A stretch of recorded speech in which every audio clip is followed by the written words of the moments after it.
হঠাৎ করে বাংলাদেশের মানুষের কাছে তুলসী গ্যাবার্ড এক আলোচিত নাম হয়ে উঠলেন।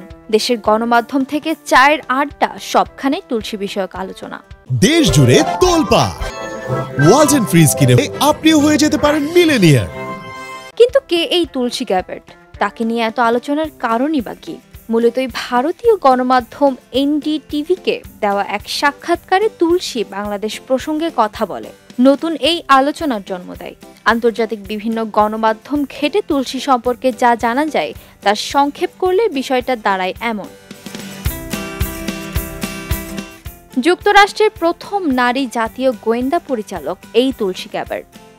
নামের কারণে তুলসীকে অনেকেই ভারতীয় বলে মনে করেন, তবে ভারতের সঙ্গে তার কোনো সম্পর্ক নেই।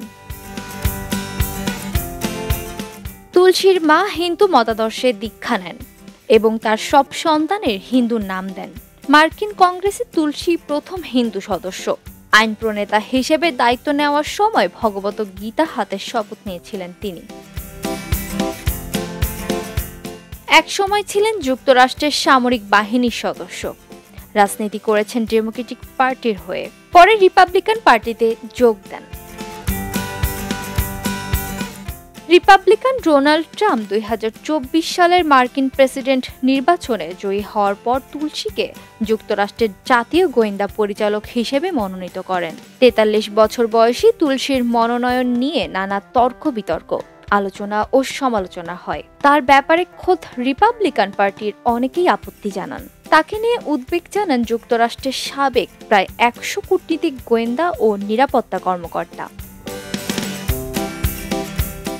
তবে শেষ পর্যন্ত তুর্কির মনোনয়ন মার্কিন সিনেটে অনুমোদন পায়। গত ফেব্রুয়ারির মাঝামাঝি তিনি যুক্তরাষ্ট্রের জাতীয় গোয়েন্দা পরিচালকের দায়িত্ব নেন। আগে থেকে তুলসীর গোয়েন্দা বিষয়ে সুনির্দিষ্ট কোনো অভিজ্ঞতা নেই, তবে 2 দশকের বেশি সময় মার্কিন বাহিনীতে একজন সেনা সদস্য হিসেবে কাজ করার অভিজ্ঞতা আছে তার।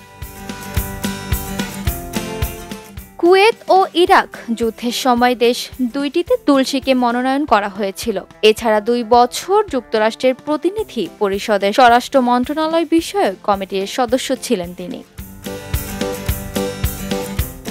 2013 সাল থেকে 2021 সাল পর্যন্ত ডেমোক্রেটিক পার্টির একজন কংগ্রেস সদস্য হিসেবে দায়িত্ব পালন করেন তুলসী। 2020 সালে নিজ দল থেকে প্রেসিডেন্ট প্রার্থী হওয়ার জন্য দৌড়ঝাঁপ করেছিলেন তিনি, তবে শেষ পর্যন্ত সরে দাঁড়ান।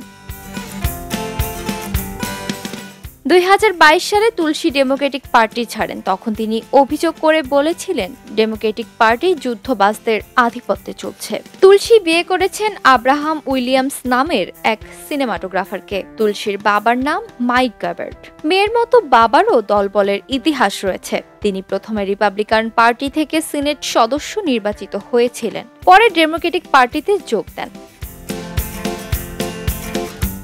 তুলসী রিপাবলিকান পার্টিতে যোগ দেওয়ার পর 2024 সালের মার্কিন প্রেসিডেন্ট নির্বাচনে ট্রাম্পের প্রচার শিবিরের হয়ে গুরুত্বপূর্ণ দায়িত্ব পালন করেন। গত সেপ্টেম্বরে ডেমোক্রেটিক পার্টির প্রার্থী কমলা হ্যারিসের বিরুদ্ধে নির্বাচনী বিতর্কের প্রস্তুতি নিতে ট্রাম্পকে সহায়তা করেছিলেন তুলসী।